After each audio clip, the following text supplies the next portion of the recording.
how to review hidden from profile on Facebook Lite. Hello guys, in today's video I'm gonna show you how to review hidden from profile on Facebook Lite. First thing, go to Facebook Lite.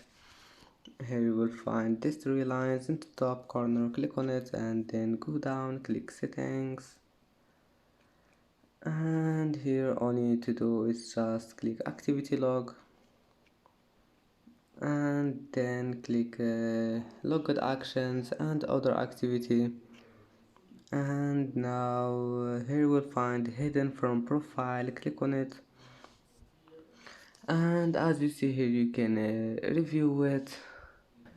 And that's it for today's video. If you like this video, please don't forget like and don't forget subscribe, and thank you for watching this video until the end, and see you in the next video.